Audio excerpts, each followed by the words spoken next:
called Attentium. It's a multi-family office who offers people to advisory in terms of wealth management, real estate, and health advice and stuff like that. Okay. Yeah, so that's where he works as so in the Department of Accounting, I think that's what you said. Right. And so there was also, I think, your focal point in your study course, accounting actually.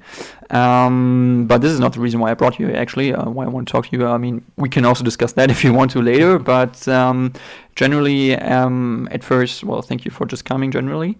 And I would like to just start off with talking about your experience that you had in the United States when you were there. I mentioned you were working there. You were working there at Claas, I think, which is a big agricultural manufacturer for tractors and all that stuff.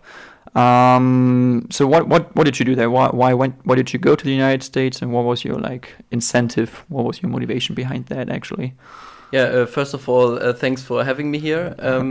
And yes, my motivation was when I finished my bachelor's degree here in Münster, business administration.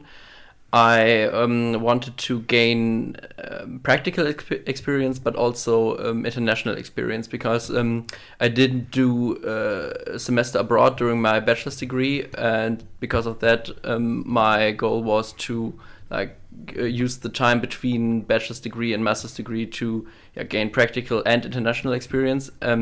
So I applied for the gap year program of Claas, which is, as you said, a manufacturer of agricultural machinery, like tractors, combines, and stuff like that.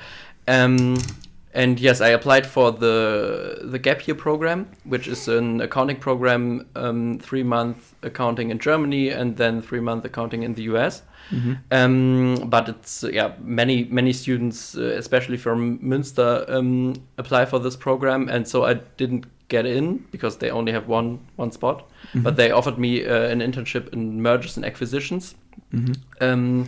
For 6 months in Germany, with the option to go to the US after these 6 months. Oh, okay. And so I did six months of work in the mergers and acquisitions department in Hasewinkel in Germany, here in Eastern Westphalia. Mm-hmm. During that time I prepared myself for the time in the US, and after the 6th month in Germany, I immediately did go to the US for, I think, 4 months. Okay. Roughly. Mm-hmm. And I worked there in the product management department, but also did some stuff related to my job in Germany. And it was a really, really interesting time. And mm-hmm. Okay, nice, sounds good. But so you were you were involved in mergers and acquisitions. Is that what you said? Right. So what is that exactly? What is it? What is Claas also doing with mergers and acquisitions it's, I think in bigger companies, the mergers and acquisitions department is very, very big, and with, I think, many people working there. But at Claas, it's part of the of a strategic department. So it's like a smaller part, but it is mergers and acquisitions means basically that Claas is, for example, looking to buy smaller firms, or, for example, buy very small startups who, for example, have some patents that are interesting for Claas, or also buy competitors. For example, in, I think, 2014, Claas bought a Chinese manufacturer of agricultural machinery, mm-hmm. and the mergers and acquisitions department is basically who organized these processes, do the evaluation of the companies, and screen the market for opportunities like that. But also, as part of the strategic department, takes a look what competitors are doing, big competitors like, for example, John Deere or Echo. Are they active? Are they looking for other target companies to buy? And mm-hmm. So it's very, very interesting, and it's a part of the company, and it's more project based. So it's not like everyday business. So you don't do the same things week after week. It's very project based. Okay. So I think Claas is one of the biggest manufacturers of agricultural machines in the world. Do you know where it's ranked? Like if it's... I think the fifth biggest. I think John Deere, it's by far the biggest manufacturer, and I think after that it's Kubota, the Japanese manufacturer. Echo, it's for example Fendt is part of Echo, and CNHI, Case New Holland Industries. These are, I think, in this order are the four biggest, and after that it's Claas. And Claas is the only among these five companies. Claas is the only one only producing agricultural machinery. I think other companies like CNHI, they also have like they also produce machinery for they are in other machinery. They also produce other machinery, so it's not only agricultural machinery. So. Yeah, sure. No, I mean, but that's cool. That's pretty cool. So I think that's interesting that like a company like Claas, because like no one really knows like what it is or what they do. It's like like not very, very known. That's pretty interesting that it's like coming like from a rural area somewhere here in Eastern Westphalia. And that they like branch out also like to other continents and buy other companies and do all that. And I think that's quite interesting that this is a thing for these companies as well, because I think you see somewhat like, for example, like automotive companies like Mercedes, Daimler, BMW, General Motors or whatever, but like you don't really see like agricultural manufacturing companies. No one really knows what they do, like what they're called, but they're huge in size and they have like lots of employees. I mean, I don't know how many employees Claas has, but I think around about 11,000 people working for Claas around the world. Yes. Okay. So it's very, very big company. Yeah. It's huge. So that's a thing that someone like we don't realize sometimes. I think there are like many parts in like industries where you like I would have never imagined that's like that big. Yeah. And it has like such a big impact on like life in general. So yes, because I'm also not from I don't have an agricultural background, so before I came to Claas I didn't know much about tractors and the specifics in agricultural machinery. And after that you realize how, as you said, how important these machines are for parts of our everyday life, like food supply. But you don't see it, you don't know nothing about it when before you really get into it. Yeah, true. So when you went there, were you like interested, or did you like start getting interested getting into like machinery like that, agricultural machinery? Were you like after the internship you were like, hey, yeah, I can imagine like working there or so, or were you kind of like, no, it's not interesting at all? No, totally. I really at least a bit. It's not like you, when you don't have like an engineering or an agricultural background, at least I didn't I didn't go from zero interest to 110%, and it's now my whole passion to focus on agricultural machinery. Yeah. But you up until today, when I see like a tractor or a combine out on the field, I take a look which brand is it, and is it a Claas or is it a John Deere, and so you kind of stick with it. And I think that's an advantage of companies like Claas who produce products you can like touch, you can see. It's easier to identify with these kind of products compared, for example, if you have like a company who produces, I don't know, very small parts you need to like screws or something like that. I think it's harder to identify with these kind of products, and with like these big agricultural machinery, these are cool machines. Yeah, it's nice to, even if you don't really know how they work and what they do exactly, they have a stylish look. for example. And a certain passion maybe also to it, like you can identify like with the product that you see and where you see like it's completely like manufactured and it's one piece, you know. Yeah, right. Not just like a component or something like that's true. Yeah. That's very important. I think it's very important to have that or to see that. So but back to like your internship there in the US, like so I think it's like interesting to compare somewhat like how is working culture in Germany compared to like working culture in the US. Like, so you had this like very like strong intensive insight into both worlds here in Germany and in the US of class. So what was your like first impression at first? Like, was it completely different, or were there like lots of similarities? Were you first like, oh, I wouldn't have thought that it's that similar, or was it like completely like totally different?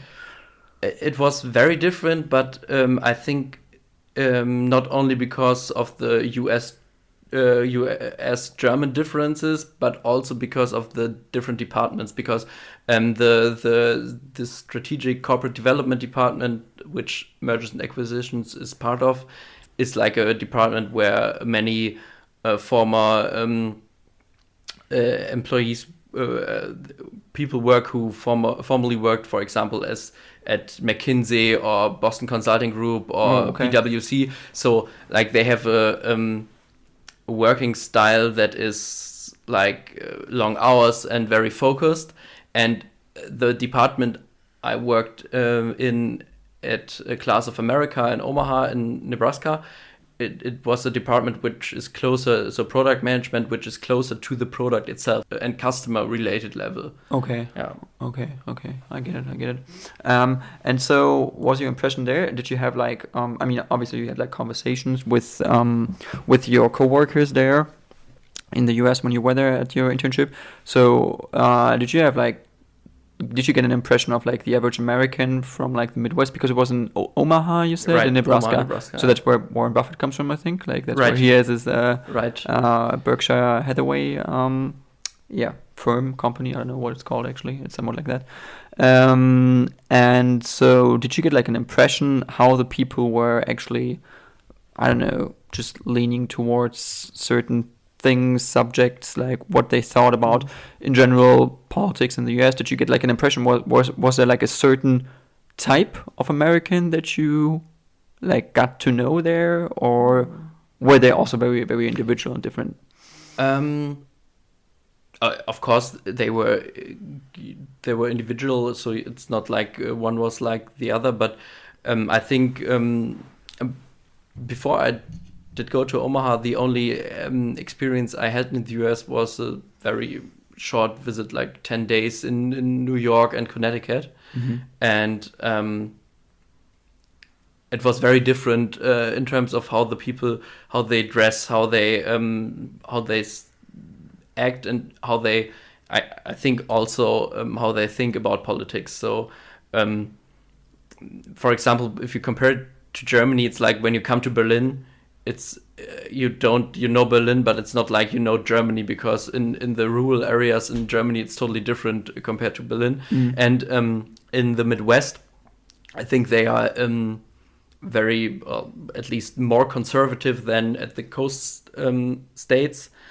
They have like, I think, a pretty clear opinion about, for example, like the right to bear a weapon, to and to like specific freedom rights.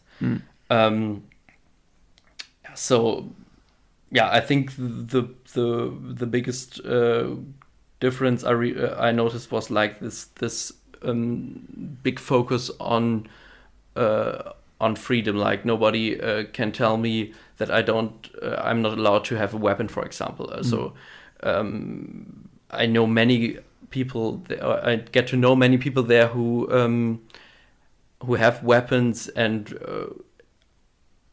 even who would say that this is their hobby to like at least they order, for example, one colleague of me, he orders parts of weapons in the internet, and like it's like in Germany people order like parts of a model train, and build it, and he ordered parts of a weapon, and like Okay. it's not like he was like a violent guy, not at all, but it was like his hobby to to build this weapon, and Okay. that I think it's very conservative, and so they they are very focused on these kind of freedom rights to that the state and the government don't mess with their freedom. With their freedom. Okay. Yeah. So that's so this is like the argument that Americans often have, I think, is that they think, okay, the government could take some of my rights, could, I don't know, like break into my house or whatever. And so I have to defend myself. Right. I have to wear a weapon in case the government like does something to me. But I don't get this. Like, I don't understand why people have that feeling, because to me it's just, I don't know, normal thing that when there's a problem or something, then I'll call the police. But not like I have to pull out my gun and then just shoot someone, you know. So this is like the basic like problem I think that Europeans and Germans have with Americans when they talk about these stereotypes. They're like, these American stereotypical guys from the Midwest, they wear guns and they're like pro-Trump or whatever, and then they do this and this and that. But as you said, they like, this is a nice guy, it's a normal guy, it's normal people who just have this weird thinking, in our opinion, this weird attitude. So but where does this like insecurity come from? This is like what I ask myself sometimes. Like why are they so have this feeling of security or this need to wear guns? I think for some people it's like a historical thing, because the history of the US with the independence and the fight for independence is totally different compared to our history. And I totally agree. For me, I don't need a weapon. I think when something is wrong, I call the police. I don't want to have a weapon. But at least when I was in Nebraska, at least a little bit, I started to get the difference, because it's the US is so much bigger than Germany. And for example, when you live on a farm in Nebraska or in Kansas, you have to drive 1 hour or more until you see someone else, until you are in the next city, for example. And when I was there, I asked myself, when you would live on a farm in Nebraska, for example, in the middle of nowhere, wouldn't you also have at least also at least think about having a weapon to protect yourself? For example, when you say, okay, when I call the police, it takes at least 1 hour until they are there.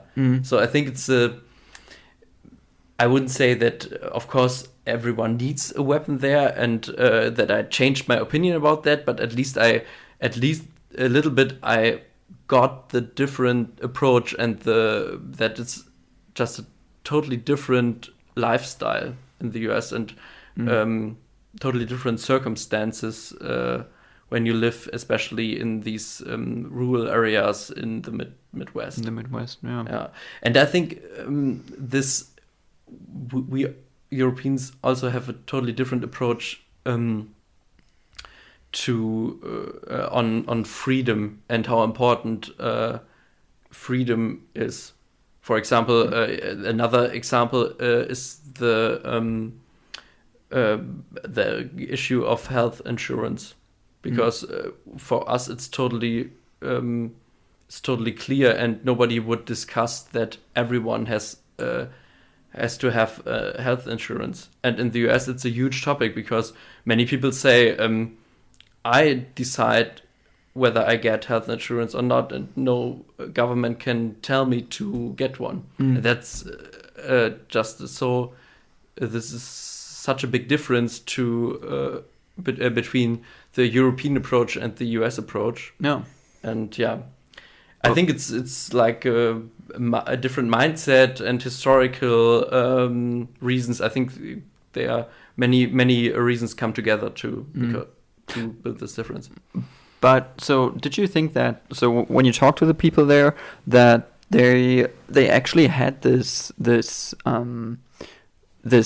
opinion about the government, that they were somewhat like critical maybe, and they were afraid maybe, and that they also were in favor of like the rules that like you have the freedom to wear a gun, to buy a gun, to go on a shooting range if you want to, that you had the freedom to I don't know, like, you know, if someone would violently, I don't know, like try to break into your house, you could shoot him, for example. Yes. And also that like everybody has to take care of themselves, so that you don't have that you yourself as an American citizen don't want to pay like for others people's healthcare, for example. That's like a very individual approach. Yes. So, but like were the people like, I guess like they were in favor of that, right? Because otherwise they wouldn't. I mean, at least the person who's like wearing a gun, or like, I don't know, like, right? I think, of course, there are also people who are more in favor of the Democratic Party, and who maybe are in favor of, like, for example, Obamacare. But I think most of the people, yes, they are Republican, and so they are in favor of these kind of rules, or rather not having rules about these kind of things. But to be honest, it's not that it was not like this was a very big topic all the time in my conversations with my American colleagues or the people I met during that time. It was more like what I got through, like between the lines, when you talk to them and when you visit them at their homes, you see the guns, for example, or they show you the pictures where they go hunting with their children, and so you can it's more like you guess, or you can see the political opinion from their behavior and from their actions, not like that they say to you, hey, it's so much better that we don't have health insurance for everybody, or that we have to the right to wear a gun. It's like it's more that you see it or you experience it than they tell you. It's not like they didn't try to convince me that it's better to have the right to wear guns, for example. It's not like they approached me with that. Okay. So there was no real exchange maybe also about that. But that's also like sometimes what I feel is like problematic, because I think that like in the US there's like not so much debate about things, like also like in politics or so, they like all mostly just about, you know, confronting each other. But I don't see that there is like much discussion about anything. Whereas here in Germany, I mean, like we debate everything. Like we discuss maybe things too much. This is like also what I think. I think like we have too many debates about different things, that where I'm like also exhausted sometimes of debates and discussions that we have in public. At like every talk show you watch on TV or so, there's like mostly like the same topics when there's one dominant topic. And everybody discusses it. Like, so you turn on the TV, there's some discussion about that. You go when you work or when you go to university, people like talk about it all the time. So this is also very tiring. So sometimes maybe you should like find a way like in between. Maybe that's what I think. I mean, at least that we over discuss things. Yes, I totally agree. I think sometimes the way in between, the, when you want to call it that way, the German way and the American way, if you want to generalize it, I think sometimes the way in between is the best, the better way. Because I agree. Sometimes I have the feeling that in Germany, everyone has an opinion about everything and thinks that his or her approach on this topic is totally right. Yeah. And I think sometimes it would be better if people just admit that, okay, I don't know which is the best approach in this question or regarding this topic. Yeah. And I think that is a very German issue, that that Germans really like to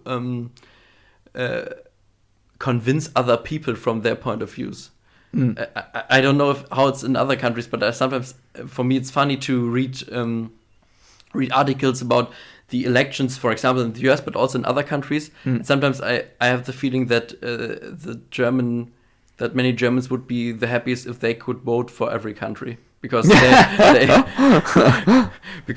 they are so they are so shocked that the people in other countries really have other opinions about have a different opinion about several topics, and that they vote for, in the German opinion, wrong politician. Yeah. And I don't know if it's a German or European phenomenon, but at least here in Germany, I sometimes realize, for me, it feels like that many people, they think that they know best, what's best for every country, every country. Yeah. And I wonder, like, where that comes from. Like, why do Germans think that they, like, everything they do or say is just so, like, morally we're like this high. We're like this high. We're like always like the ones who no, we should do it like this and that and that. Yeah. But then I feel like we're only the ones who like try to say it, but I'm not sure whether we actually like change then things like internationally, because then we are always all like kind of like, oh no, but like we have to export our goods, whatever, and we have to have like, we should be like we have this like huge need to be friends with everyone. Yes. And like if someone doesn't like us, we just like don't know, like not good. Like this is a crisis. So, and that's like a different type of insecurity maybe that we have, isn't it? Because I don't know, for like other countries like French, like I don't know if they care whether like they have a good relationship with Vietnam. I mean, like the average French person maybe doesn't really care. Maybe, I don't know, because they are like they have this more introverted like perspective on their country. Whereas Germans like, what, like Vietnamese like government criticized us about something, like what happened? Yeah. What did we do wrong? Yeah. What would you? Yeah. So why are we like this? Yeah, I don't know. I don't understand. It's a good question. I don't know if it's like because of the very dark parts of the German history with wars and the two world wars, that we are, which is in general a good thing to focus. Okay, we don't have to, we don't want to ever let this happen again, that we are involved in a war. I think that's, of course, that's a very good approach after these times. But I think sometimes we. Or the Germans try to, as you said, try too much to be friend with everyone, and don't take any side.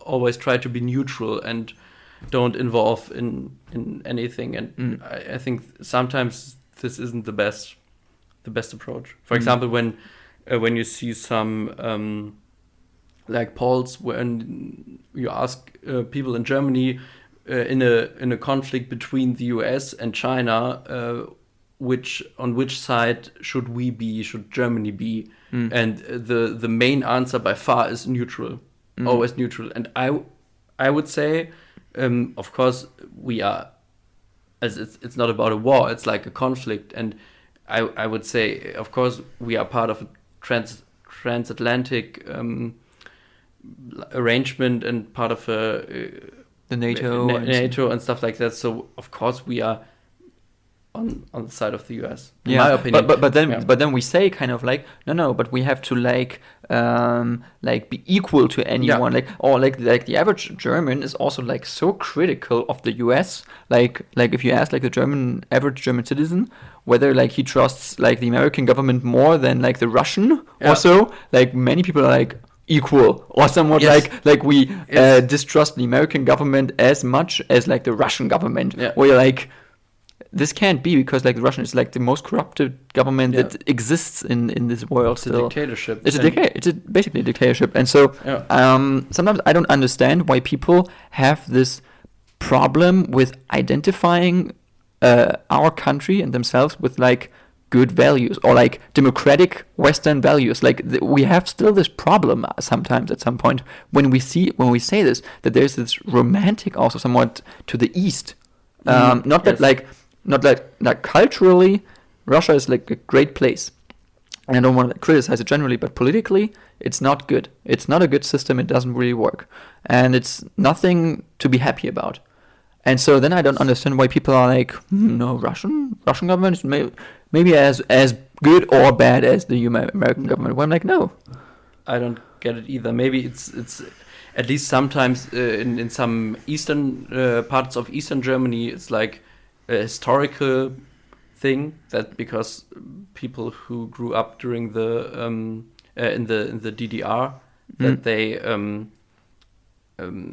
they have like a historical connection to Russia because it was the big brother state of Eastern Germany. But other than that, I also don't know why this is the case, because I like you said would always say, okay, the US of course they don't do everything. It's not everything is right what they do. I think no country is right about everything, but at least they have it's a democracy and they have democratic values, and I think that is, for me, that is the most important thing when I compare, for example, the US and Russia, and I would always go with a country who has democratic values and who is a democracy and freedom of speech and equal rights. And I think these things are so important that I also don't get why someone would say that Russia and the US are equally bad, for example. Yep, exactly. No, that's why I also like what I don't really understand and why people would say that or would think that. But it's difficult, and also I am sometimes not so sure when people are like, because when you talk about people who are like from Eastern Germany, okay, like their system was not democratic at all. But also like people from Western Germany, when they like criticize, like there's this anti-Americanism that we have still, and sometimes I don't really understand like why people are so critical of the US, because of course there are things to criticize, but there are things to criticize about every country, and so you like I don't know, like that we can't take sides is somewhat like we don't want to take sides really. I think sometimes we just want to be somewhere in the middle, like not to be identified as taking side of one or the other. But then at the same time, you know, we're like heavily involved in trade with China, and we're doing lots of stuff there. And then we're like involved in all these partnerships with like the Chinese government, for example, where we have like not much control of like the local businesses, where it's like a 50-50 arrangement between Chinese government and like German companies like Volkswagen, for example. And so we have like you know, lots of companies invested there, and actually people hiring there who are not only Chinese but originally like these Uyghurs, for example, who are like from these working camps, who are forced to work for German car manufacturers, and then we like at the same time like have our values like no like the US has like this and this problem, like we don't like that, but then at the same time like no like the Russians or the Chinese, I mean like we are criticizing them, obviously we are criticizing, but I don't understand why it's so difficult to really like differentiate between like a democratic system and like an autocratic system or dictatorship. Yeah, I think this should be like made clear to people more. This is like what I think. Yeah, you know? I totally agree. And to be honest, I don't have a final answer why it's so hard for many people to differentiate between these kind of things and to make a difference between, as you said, Russia and China on the one hand and the US on the other hand. I don't get it either, to be honest. I think it's a very interesting question, and I don't know if there are scientific approaches to get closer to a solution or to an answer of this question. But it would be very interesting, to be honest. Yeah, maybe it's part of our culture. I don't know, but no. But there was like another thing. So you went to Canada for half a year, I think. When you were there at, I think, was it Vancouver Island? I think. Right, That's what it's Vancouver called. Island. Vancouver Island. And so did you meet Canadians, average Canadians there at university or college there, or was it like mostly exchange students? It was mostly exchange students there, to be honest, because I was in the MBA program, so it's like Master of Business Administration. Mm-hmm. I did it during my master's degree, and the MBA program is not like it's not a consecutive program, so you don't have to have, for example, a bachelor's degree in business administration. People, some of the other students, they, for example, had a degree in engineering or work for a pharmaceutical company, and I think many of them wanted to prepare for later days when they, for example, apply for a management position, and because of that, they wanted to have an MBA to like on top of their engineering degree to have also management and accounting skills. Okay. And many of the students in my class were from India or other Asian countries. So I think I only had 2 or 3 Canadians in my class. So in general, I didn't meet too many Canadians, at least too many Canadian students, but of course many of the teachers or the people who worked at the university, they were Canadian. Okay. And but to be honest, I don't know if they were represent the average Canadian, because Vancouver Island is like on the west coast of Canada, and I think it's some ways similar to the US, that living on the coast is different than living in the middle of the country. So it was very different compared to the US. So it was more I would say the people were more European, or closer to the average European, I would say, than the people in Nebraska, for example. Okay. One example. Really? Okay, interesting. Just one example, about trash, because there was no in the US at the apartment block I lived in, there was one trash can for everything, and the Canadians were super focused on like differentiate between, like, for example, plastic trash or paper and stuff like that. So they, which I always connect with the typical European approach to like environmental questions, and so that was a very big difference, for example. Okay. So like that's so that's like somewhat like the more European orientation that the Canadians would have, is like it's like the trash question or the trash thing, for example, somewhat. yes, yeah. That's interesting. That's funny. But so do you think? But so you got to know like Canadians and Americans, and so you would say the Canadians were more like Europeans, or like more comparable to Europeans and Americans? I think so. And I would say from my personal experience, Canadians, at least the Canadians I met, they were like in between. It's like in some ways they are American, for example, this very friendly and very interested approach when you meet someone. Like, for example, when you come in a store, that they greet you and say and ask how you are, and like that they directly approach you, whereas in Germany it's totally uncommon that you when you enter a store, that the people who work there really approaches you immediately. I think that was pretty similar in Canada and the US. But for example, the health system and the topics we discussed, like about weapons. I think in these questions they are more European. So I think these. So you're not allowed to carry weapons in Canada, right? Or is it?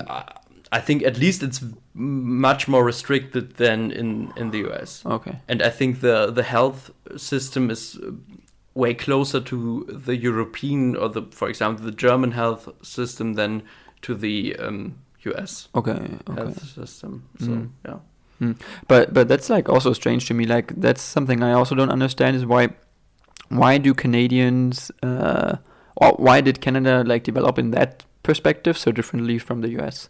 Like because they have the same history somewhat, because the people like went over there at like during like the same time period at first when they like settled there and developed the countries, but how did this different culture develop so strongly?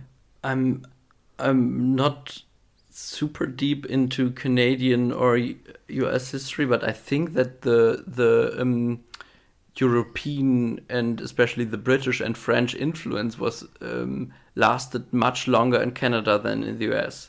I think up until today, Canada is part of the Commonwealth.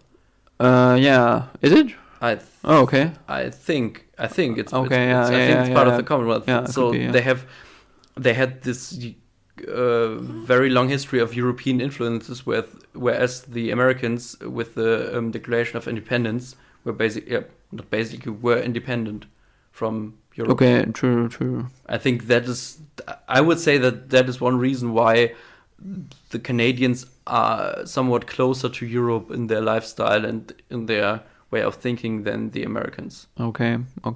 So that's what you think is the difference, or why it's like But then like this doesn't like. But this is what I don't get is like the argument that then, because Canada is also like a huge country. It's like so much land and like so few people, like 35 million or something, I think, who live there.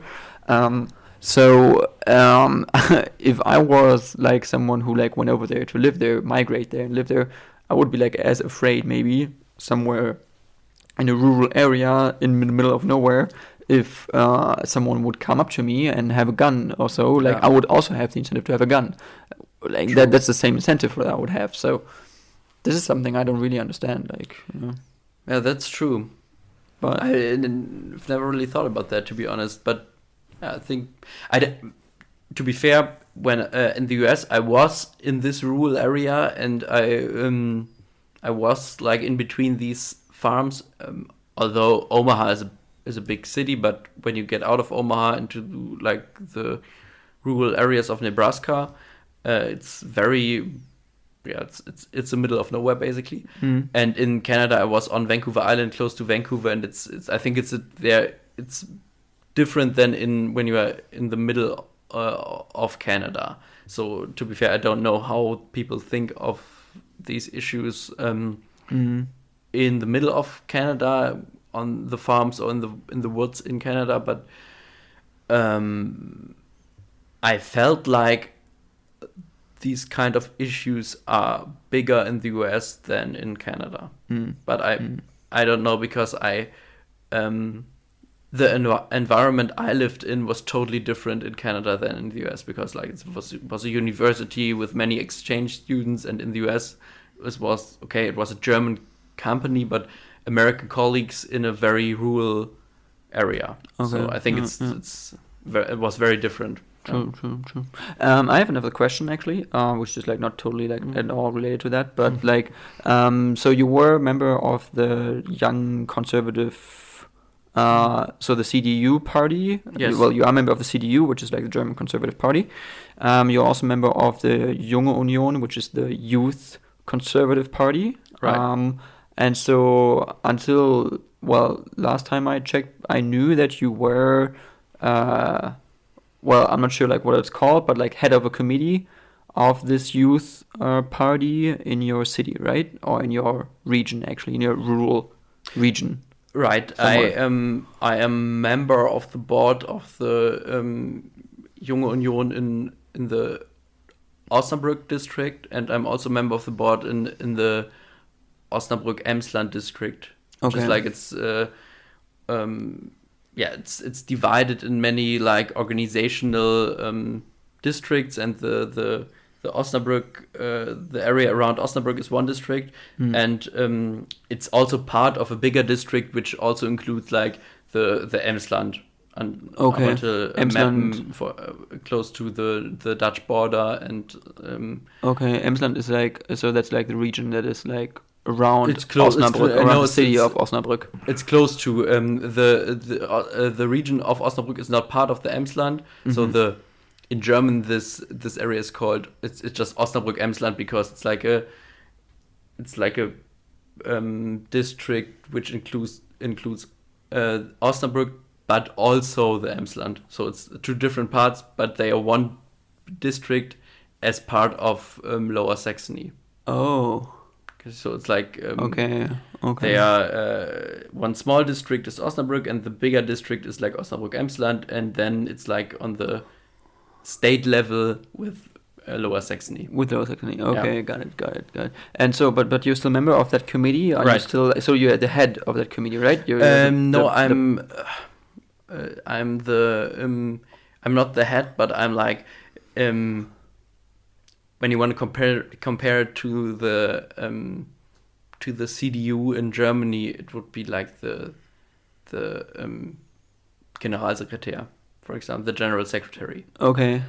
Like I'm that for the Junge Union Osnabrück Land, and I'm just a regular board member at the Junge Union Osnabrück Emsland. Okay. Yeah. And due to that, you're also a member of a board of the CDU somewhere there, or in my not due to that, I'm also member of the board at the CDU in my hometown in Wallenhorst. in Wallenhorst. Okay. But not like of the part of so Wallenhorst CDU is like separate from like Osnabrück. Yeah, it's one smaller like the local. Yeah, it's a very low. It's just this town. Basically, so the CDU of this town, and I'm a member of the board there as well. Do you have like the own like city parliament there in Wallenhorst? Is it like self-governed, or is it part of Osnabrück? No, it has its own city parliament, so it's like self-governed. Okay, it's it's very close to Osnabrück, so I went to school in Osnabrück, but it's an independent town. Okay. How many people live there in 24,000 basically. Okay, roundabout. It's for it's like Wallenhorst is divided into like four parts. So I think in the 70s they became one town. So it's like it's not a historic. It's not a historical town which grew historically to this city Wallenhorst, so it's like four small villages who were like in the 70s due to a government decision, they were put together to one town, I don't know how it's conglomerate or something like that. Right, yeah. Of different city councils. Okay. That's pretty cool. That is pretty cool. How's your interest in general still in like a political career in the CDU? Are you still like working towards that goal that you're trying to like maybe get involved more in the future, or are you like just like right now? No. I would say right now I am not working to like accomplish more in the near future, but I'm still interested in politics. I think I will always be interested in politics, and I don't. For now, my standpoint is that when there is an option to somewhere in the future, maybe in 5 or 10 years, to do more, or to, I don't know, try to run for a parliament or something like that, maybe I could imagine to do that, but it's not like that I am actually actively working towards that goal. So but you could imagine running for like the Bundestag, the German national parliament. You could imagine that, or I could imagine, but it's at least for now it's very far away. It's not that I say, okay, my goal is to accomplish this in 10 years. So I would never say I would never do that. I think it would be very interesting, but it's at the moment it's not very likely. It's like, okay, if maybe there's an opening in 10 years or so, maybe yes, but it's not that I really I'm focused on this goal. Okay. Like that, yeah. Okay. So right now, who's the member of the right now? I think it's a CDU, right, from Osnabrück, the member of the parliament. Yeah, member of the parliament. Who's there? Matthias Middelberg. He's Walnost is also part of the. So we have the same candidate as Osnabrück. So. And he is, I think he is in the parliament since, I would say 2009 at least. Okay. How old is he? He is, good question. I think in his late 50s, I would say. Okay. But I'm not sure. I think. Okay, so he's not too old. So you got still. Oh, I mean, like, but you still got a spot maybe like then in 4 years or so. Maybe, but there are so many people who have more or maybe experience and they are more focused on this goal. So that, to be honest, it's like for me at the moment it's a very theoretical question. Not even especially when I look at Osnabrück, it's more like, if you ask me, could you imagine to do that one day? I would say yes, I could imagine, but I haven't thought about it in this kind of way where you think, okay, there's a member of the parliament that is at an age that he maybe retires in 10 years, so that would be my opening. I don't think like that about this. Is just a very theoretical option, maybe whenever or wherever I am at that time. But so what do you think you have to do to be a member of parliament, like to reach that goal? If you're like someone who's like between, I don't know, like 23, 24, 25, 26, whatever right now, and he or she is like thinking about, okay, like I would really like to do that. And like Philipp Amthor, for example, he's like a good example. He's the second youngest member of parliament or something in Germany, so he's like 28 or something. And he got in when he was like, I think 25 maybe, I don't know. Yeah, could be. And like, how did he do that? Maybe like many people ask themselves that, like, or like Alexandria Ocasio-Cortez in the US is another example of like young popular members of parliament where people are like, wow, like a young person, that's so refreshing, that's so interesting, because I feel like sometimes that there's this overrepresentation of older people in the parliament, of like this boomer generation between like right now 50 and 60, who are like really dominant, and then like underneath there's like in the other age areas, I would say there's not so much. And I think that's not good, because it's not representing the population, because the parliament is supposed to represent the population not only in gender but also in age.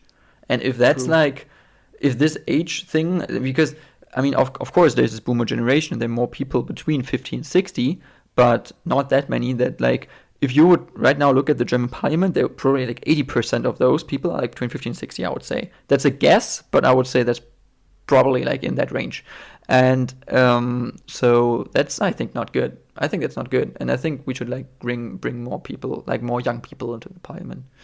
Yeah, I totally agree. And I think it's very hard, because I think many people say, okay, we need more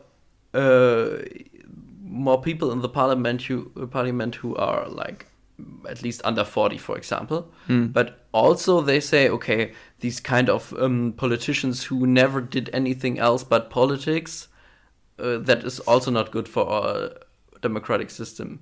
So I think it's a problem, or it's hard to both have young people in the parliament and have people in the parliament who also have experience outside of the political world. And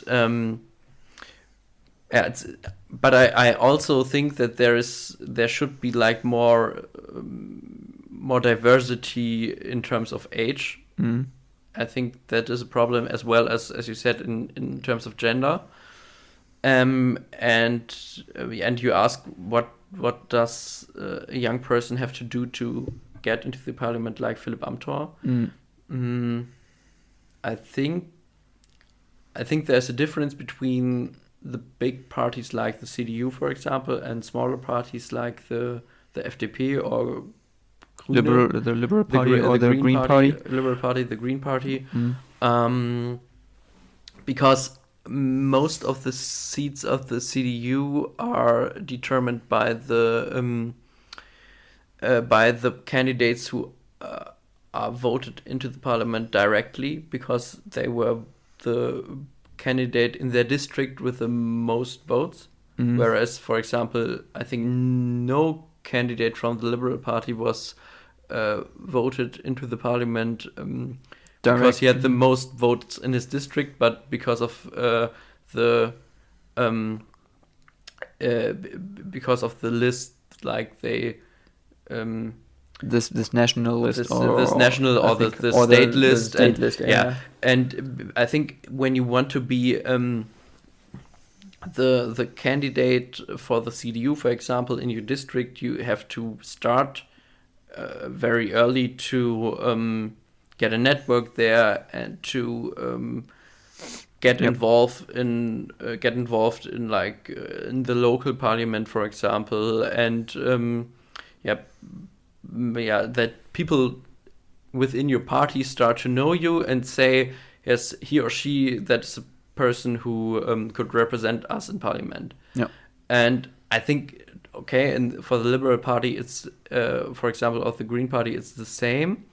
But I think it's easier to get a spot on these national or state lists than to get a spot as a direct candidate in a district, because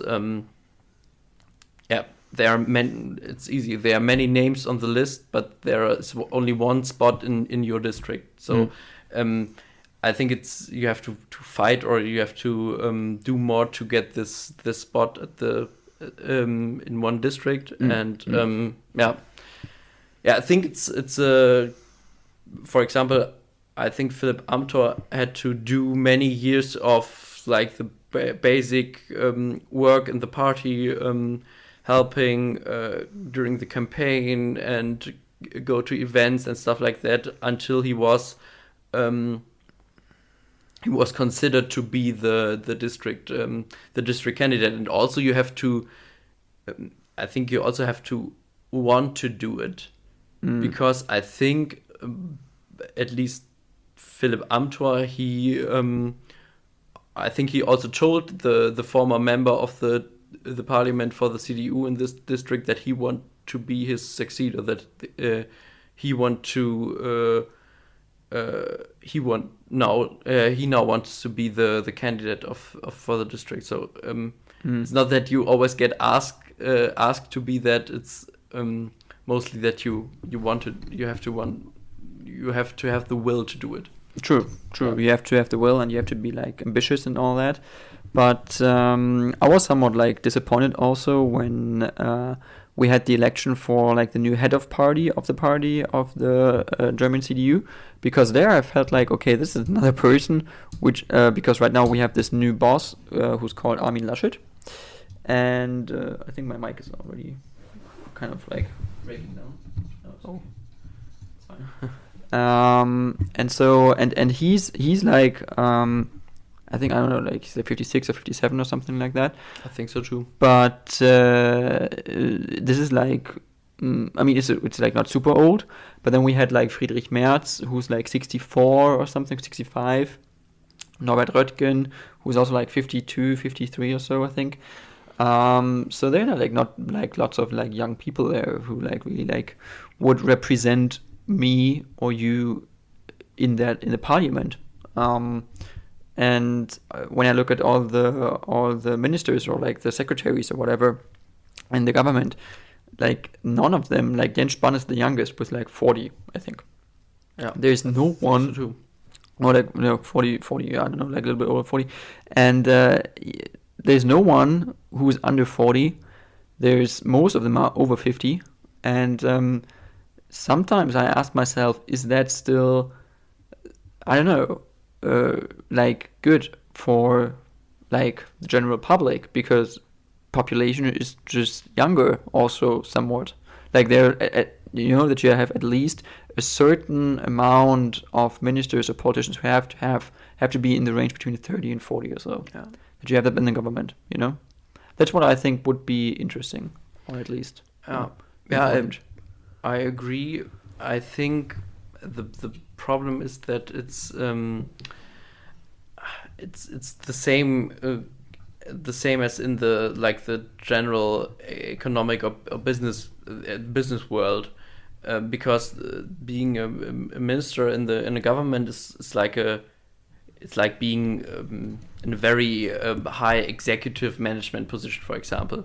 And I think that it's still the case that most people think you have to have proven yourself to be able to do a job like that. So they want people there who have a certain amount of experience at a high executive level, for example, or in other political at other political jobs. And I think because of that, it's very hard to get a job like that as a young person who obviously can't have much experience in that kind of way. Yeah, true. And it's super hard also to move up, I think, when you're in that age, when you're like 20. Yes. I mean, even for Philipp Amthor, because he's now in the parliament, and even for him, it's, I think, really hard to then, like, again, move up.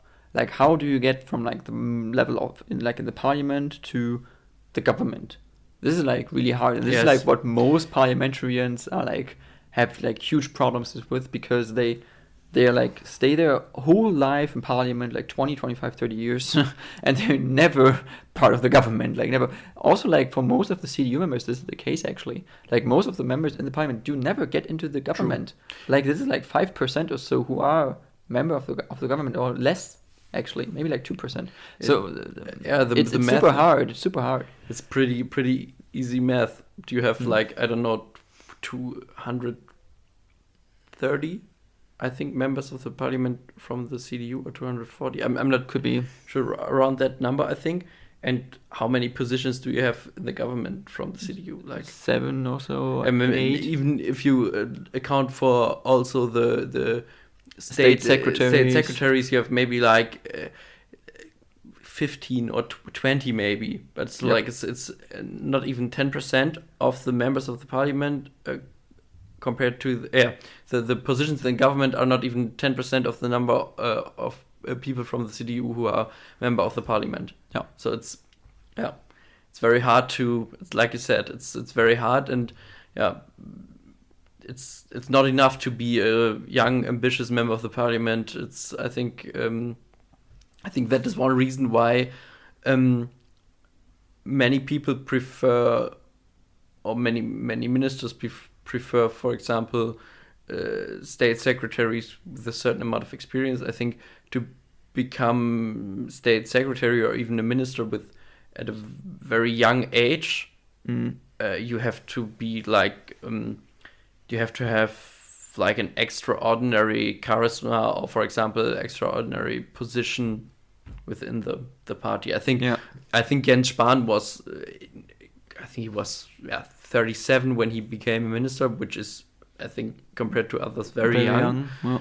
And I think the reason he became a minister was that so many people in the party, and the CDU, especially from the Junge Union, wanted him to be a minister and wanted him to be part of the government, that the Angela Merkel and the other members of the board of the CDU, that they were forced to. They were forced. They couldn't avoid him in this process. Yeah, true.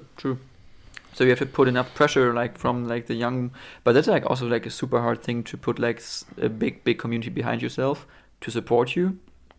So True. this is just insanely difficult. But I don't know. Maybe we will see more younger people in the future in the parliament. Hopefully. Yes. This is going to be a good thing, I think. This will be a good thing, in my opinion. But yeah, actually, we already like coming to the end because we already like passed like I think 1 hour.